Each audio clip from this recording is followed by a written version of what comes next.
Welcome to Bible Logos. My name's Laura Worcester and I'm your broadcast host. Today I'm pleased to bring you the conclusion of the powerful message called Ain't Nothing Like the Real Thing.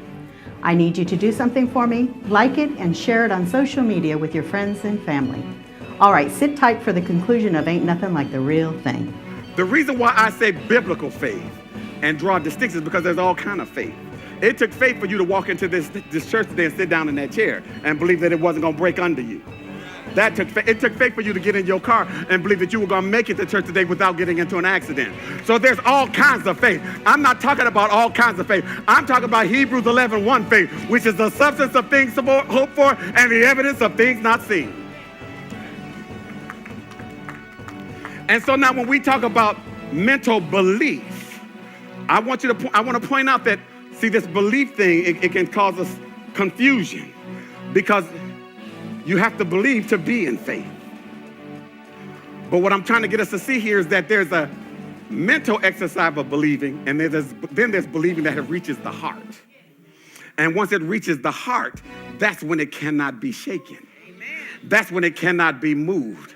That's when no matter what's going on around me, I'm anchored in the Lord. So that when the winds come, when the storms rage, when the rains descend upon the house, Jesus said there's some people whose faith will not be rocked when all those things happen because it's founded upon the rock. Jesus said there's also the one who founds their belief on the wind or on the evidence and on the circumstances. And so when the wind comes and when the rain descends and when the storm hits that house, it falls and great is the fall of it. We've got to be anchored.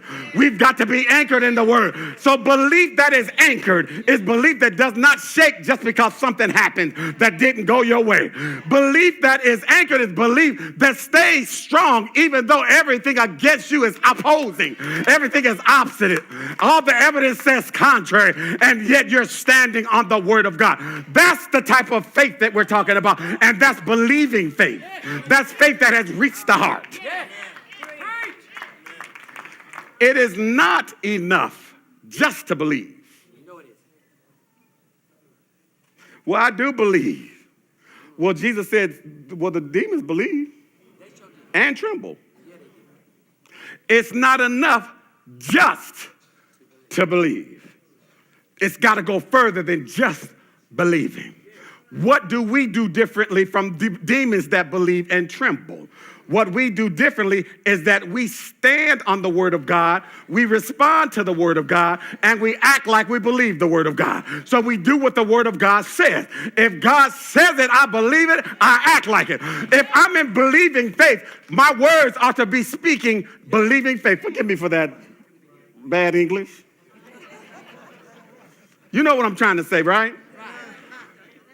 What I say is evidence of believing faith.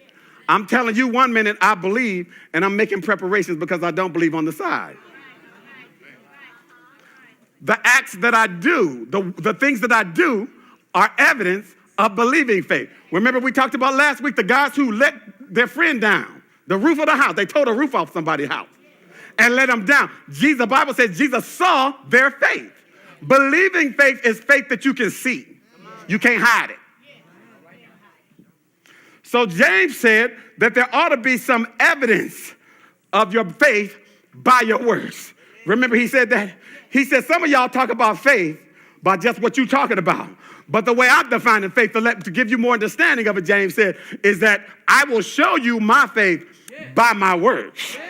So believing faith acts like the word of God is true. Believing faith speaks like the word of God is true. What is Abraham doing running around telling somebody with his 99-year-old self that he's the father of many nations? Was Abraham the father of many nations when he was introducing himself to people as the father of many nations? No. So the evidence, the physical evidence had not yet aligned itself. The manifestation had not yet come, but he was talking what God said.